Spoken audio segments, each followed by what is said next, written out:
لك فرصة جديدة لمشاهدته اليوم في الأوقات التالية. أختار الفستان الأبيض ولا الجينز؟ الفوطة اللي تمتص ولا اللي بالملمس الناعم؟ صوفي سليم الجديدة تعطيك النعومة والأمان معا. صوفي.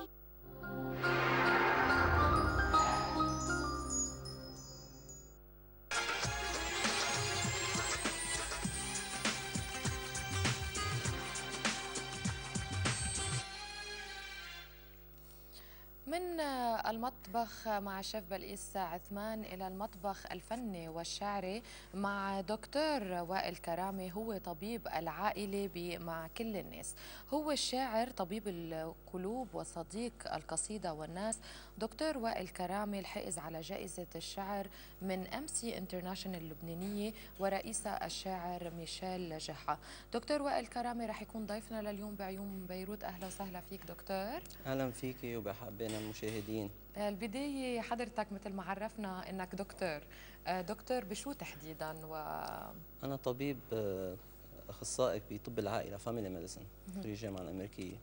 اوكي، يعني كل هذا بنعرفه فاميلي دكتور، يعني دكتور. انت الفاميلي دكتور بتكون اللذيذ المهضوم لكل الاولاد خاصة يعني والعائلة، للعائلة كلها وللست والجد كمان والام والباي. بس سؤال، يعني شو جايبك من الطب والى الشعر والنثر وكتابة الدواوين والقصائد؟ لا أنا شاعر قبل ما أعرف شو بدي أعمل كمهنة كاختصاص، يعني إنه بكتب الشعر من تقريبا من عمر 10 سنين 11 سنة، ومولع بالقصيدة وبالمنبر وبالأدب. واخترت مهنة الطب لأنه قريبة للناس وبتعبر عن شخصيتي. يعني أنا اخترتها لأنه بحبها وعاملة مزيج هيك حلو بشخصيتي بين الشعر اللي هو طب الروح والقلب وبين الطب اللي هو كمان شعر إذا بدك الجسد والنفس والنفسية. يعني الله يخلي لنا إياك يمكن، والله يخلي لنا كل الأطباء اللي موجودين بلبنان وخارج لبنان، لأنه لولاكم شو كانت مشاكلنا كبيرة أكثر من هيك. بدي شوي أتفصل دكتور عن ديوانك الشعري يلي هو نساء من ماس. يلي هو هذا اللي حائز على الجائزة اللي تكلمنا عليها أمسي انترناشونال. البداية نساء من ماس، بعد في منهم نساء من الماس تقريبا أو نوادر؟ لا أكيد، الله لا يخلينا مثل ما بنقول باللبناني وبالعربي، انخليت بتخرب. أكيد هلا الماس المقصود فيها هو كيف تقدر المرأة تعمل هالتوازن الحلو بين جمال الجسد وجمال الطلة وبين جوهر الروح، يعني تحافظ كمان على تبني شخصيتها. هذا المقصود. أكيد في منهم هلا قال له قديش قال له هيدي، يعني نترك لعلماء الاجتماع يحكوا فيها، بس بكل شيء في درجات. عرفتي كيف؟ أنا اخترت النساء من ماس لأقول إنه في نساء من ماس وفي نساء يمكن من ذهب وفي نساء من معدن ومن فضة. فهي درجات. أنا لأنه هي قصيدة بقول فيها: النساء تلبس الماس كي يزينها، وأنت تلجأ إليك مجوهرات الكون قاطبة لتحصل منك على بطاقة دخول إلى دنيا الذوق والجمال. اوه ما اجملها، يعني فعلا هون عم بتشبه يعني وحده بحد ذاتها هي الالمازه طبعا، بعيد عن الالماز الحقيقي اللي بنتكلم عنه. طبعا يعني قيمه الالماز بالقيمه اللي بتلبسه، مش هو الالماز رح يعطيها قيمه طبعا للمراه. اكيد اكيد. دكتور، بس يا ترى انه هل نوع من النساء اليوم بتشوفهم بحياتنا الطبيعيه او هن بس موجودين بالقصائد وبقصائدك تحديدا؟ انا كمان من فتره مش كثير بعيده بلشت اكتب بالصحافه. يعني الي يعني صفحه ببيروت تايم تصدر من نيويورك، وبتناول بمقالاتي الصحفيه اشياء اجتماعيه واشياء مرات سياسيه. نعم. هلا مشاكلنا اكيد كثيره، ومشاكلنا بالمجتمع كمجتمع عربي نحن عم نحكي، ومجتمع لبناني ان جنرال بالعربي بيعكس كل شيء بالمراه، لانه هي المراه الام والاخت والزوجه والبنت. فهي لما بيكون في عندنا مشاكل بده يظهروا بالمراه، واذا نحن بدنا نحسن مجتمعنا بدنا كمان نبني المراه، نبني نفسيتها ونبني طبعا شخصيتها ونطلقها فعلا، مش بس شكليا انه نحن ضد التعنيف ضد المراه شكليا، بدنا نكون ضمنيا نحن عم نعزز قدرات المراه. يعني كتبت ضمن مقالاتي انه ليش المراه ما بتترشح لكرسي الرئاسه الجمهوريه بلبنان؟ لازم شو تكون المانع؟ مارونيه اول شغله هيدي. هل يا ترى ما في بالطائفه المارونيه الكريمه بلا طبعا نساء في. قادرات طبعاً. انه يتبوأوا هالمركز؟ يعني المراه هي، انا بالنسبه لي هي سنتر الحياه، يعني هي مركز محور الحياه بكتاباتي وبالمجتمع. هلا يعني الحروب اللي عم تمرق على المنطقه، يعني انا ما بكتب شعر بس، يعني بكتبه هو كمرآة للبيئه وللعصر اللي نحن عايشينه، بظل هالحروب والعنف والقتل والارهاب، كل شيء عم ينعكس. هلا قديش بنجمل نحن، يعني هي حرب بين الخير والشر، هي حرب بين الجمال والبشاعه، هي حرب بين السلام والتعايش وحب الاخر، وبين الكره والبغض.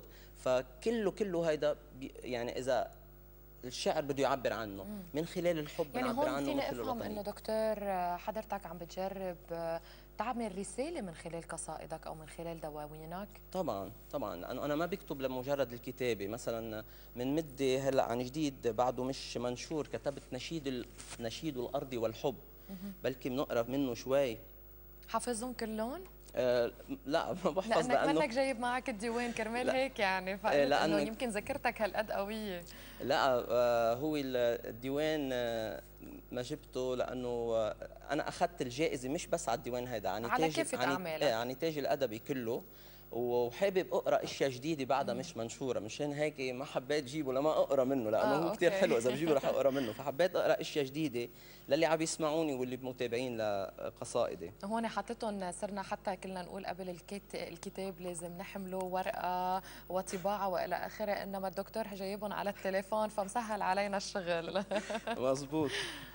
نشيد الارض والحب، في هذه الارض خلقنا منذ آلاف السنين، في هذه الأرض خلقنا منذ آلاف السنين، وفيها أقسمنا أن نبقى لترابها مخلصين.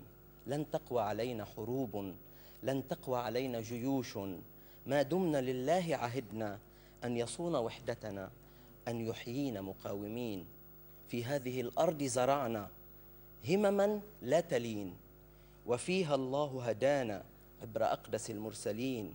نحن في التقوى شموع، وفي العلم نحن شموس، سنبقى نهوى الحضارة، للوطن رهن الإشارة إلى أبد الآبدين. أخيرا بقول لهذه الأرض فينا كل أشكال الحنين، مهما هجرناها نعود إليها عاشقين. هي الثورة البيضاء فينا والحلم اللامع ما حيينا، سنبقى ننشدها مجدا، في دمنا نحييها وعدا، ونصلي لها خاشعين. ونصلي لها خاشعين، مثل ما زارت دكتور وائل ذكرت فعلا كثير حلوه هالقصيده. من بمجمل اعمالك اللي تكلمت انه انت حزت جوائز عليهم، هل يا ترى كان في منافسه مع بعض الشعراء الاخرين لانت فزت على هيدي الجائزه؟ هلا تقدم للجائزه اكيد عدد من الشعراء، اخر شيء انحصرت حسب معرفة انا من استاذ ميشيل جحا انه انحصرت بين 3 شعراء، وانا اخذت يعني تقريبا علامه الاعلى بالتصويت اللجنه الادبيه اللي بترأسها الشاعر الكبير اللي بوجه له تحيه استاذ ميشيل جحا. اكيد نحن بنوجه له تحيه، يعني هو شاعر الاغنيه كمان. ميشيل جحا مين ما بيعرفه، وكثير يعني من الفنانين اخذين من كلماته ومن شعره.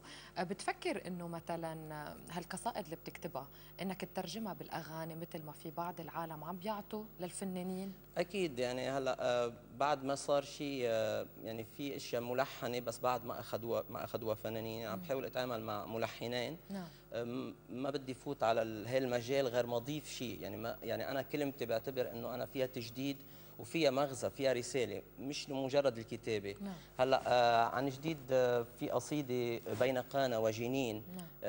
وجهتها هديتها لفلسطين. بين قانا وجنين سقط القناع عن بربريه وجه التنين، وانتحر أريج الورد خنقا وتفحم بياض الياسمين. أي شعب أطفاله رجال ورجاله بواسل وأجساد نسائه قنابل. أي شعب قرر أن لا يلين، قرر أن يحيا عزيزا إلا شعبك فلسطين. هاي القصيدة مثلا عم تشتغل عليها الأستاذة غادة شبير، اللي هي بتغني هالنوع من القصائد النحوي يعني الفصحى. وسمعتني اللحن جمعة الأسبوع الفائت، وإن شاء الله إن الله راد بدنا ننفذها. في يعني ملحنين او ثلاثه عم بتعاون انا وياهم، بس ما صار في شيء افكتيف. كنت تعاونت مع استاذ وجدي الله يرحمه، وجدي شيا، عملت انا وياه قصيده عودي امراه كمان فصحى ولبسها لحن كثير حلو. بحب يعني هذا السيستم الله يرحمه استاذ وجدي شيا، يمكن حتى بالمسرحيات يمكن بيحب يضمهم لهيك نوع من القصائد الشعريه. نعم. قد ايه المراه دكتور وائل يعني بتخليك هيك تحس بالكتابه، بتحثك على التحريض، بتحثك على هيك يعني الواحد يكون عنده نوع من التحريض بكتابته؟ طبعا هلا حياتنا نحن تفاعل، كل انسان فينا هو جزء من البيئه الحاضنه اللي بسموها البيئه الحاضنه. صح. في بيئه حاضنه للارهاب، وفي بيئه حاضنه للحب، وفي بيئه حاضنه للوطنيه. فعلاء المراه هي المحرضه اكيد، لانه هي اساس المجتمع، هي اساس المجتمع. هلا مرات المراه من غير ما تحكي ممكن تحكي ببسمتها، ممكن تحكي بطلتها، ممكن تحكي برقيه. فهيدا كله في انا مثلا كتبت مرات قصائد لناس صادفتهم صدفه، بس حركوا في شيء. هو الشاعر هو اللي بيقدر ينقل الشغلات اللي غيره يمكن يعتبرها يعني باس باي، ما يعلق كثير عليها، هو يمكن يعمل منها قصه ويعلق عليها. اكيد. كيف عاده بتولد معك القصائد دكتور وائل؟ بالصدفه. هلا مثلا في قصيده انا كاتبها لقاء في المصعد، بدي التقيت بحدا بالمصعد مثلا. حبذا لو كان المبنى من ناطحات السحاب وكنت تقصدين الطابق الاخير. حبذا لو تصيب المصعد سكتة دماغية فلا يعود يقوى على الحراك وتهجره الكهرباء إلى غير رجعة. حبذا لو كنت ممن يخافون الأماكن المقفلة وتلجئين إلى كتفي طالبة النجدة. حبذا لو تبتسمين، حبذا لو تقرأين أفكاري وتقبلين دعوتي إلى فنجان قهوة. حبذا لو توقعين ورقة عليها عنوانك أو رقم هاتفك. حبذا لو أكسر جدار ترددي فأسألك عن اسمك وأشياء أخرى. حبذا لو كان المبنى من ناطحات السحاب. اهم شيء ما تطلع كاستروفوبيك او هو ما هو يطلع لا كاستروفوبيك، يعني هو احسن هون هيك بصيروا ما هو مشان هيك بقول لها بعبطها يعني خاصة بالقصص المغلقة، يعني في كثير عالم بيعانوا من هالمشكلة. وقت بتحب تقرا الى شعراء معينين، مين بتنقي مثلا من زمن اليوم الموجودين منه ومن زمن الماضي؟ هلا انا اكتشفت اسلوبي مع الوقت. المتنبي كان كثير بيعني لي بوقت سابق. رجعت تعلقت بجبران خليل جبران، مش كشعر، كأدب وكعمق بالحياة وكفلسفة. صح. كفلسفة وجودية. صحيح. يعني بهذب الإحساس. نزار قباني قصائد بحبهم، شوقي بزايع صديقي كمان بقرا له. فميكس يعني ما في شاعر مفضل لإلي، الكلمة الحلوة هي اللي بتجذب. هلا بحب الرمزيه بالشعر الى حد معين، ما يفوت الشعر كثير بالرمزيات ويصير مثل فلسفه. بحب السلاسه بالتعبير. دكتور وائل، بدي اتشكرك على هالديوان الشعري الجديد نساء من الماس، وعلى كل هالمعلومات اللي اعطيتنا اياها. هيك ملخصا مثلا شو حابب يمكن تحكي كلمه اخيره لكل الشعراء اللي عم بيحضرونا؟ بدي اقول يعني بدي اقرا لك، بدي انهي بقصيده صغيره وجديده، وبقول للشعراء قبل ما القي القصيده انه يكونوا ذاتهم، ما يقلدوا حدا. هلا القراءه الزايده مرات بيصير باللاوعي تبعه يسرق افكار الواحد عن غيره. لهالسبب اذا بده يقرا بده يكون هو بمرحله معينه انه هو اكتمل شعريا تيصير يتذوق جمال الاخر بس ما يقتبس. اهم شيء الصدق بالتعبير، وما يكتب يتقصد يكتب. يعني هي العفويه بتطلع. صح. انا يمكن ضلني 4 أشهر ما اكتب ولا قصيده، ويمكن يمرق يوم واحد اكتب فيها 10 قصايد 10 قصايد. فهي حاله، اذا ما لازم يكون فيها تصنع. هيدي رسالتي، انه الشعر هو تعبير، هو موهبه بحد ذاته، بيدفق حاله. ما الشاعر ما بيتقصد ليقول. رح انهي بقصيده جديده صغيره بقول فيها لا ارصفه، لا ارصفه، المسافات بيننا أغنيات. ضاع قلبي بين دفتي كتاب، عينيك وياسمين الجسد والدفء دون حساب. أنا هنا شكليني من غمرتك اكتمال، أنا هنا شكليني من غمرتك اكتمال، لوني بأنامل فرحي ما بهت من العشق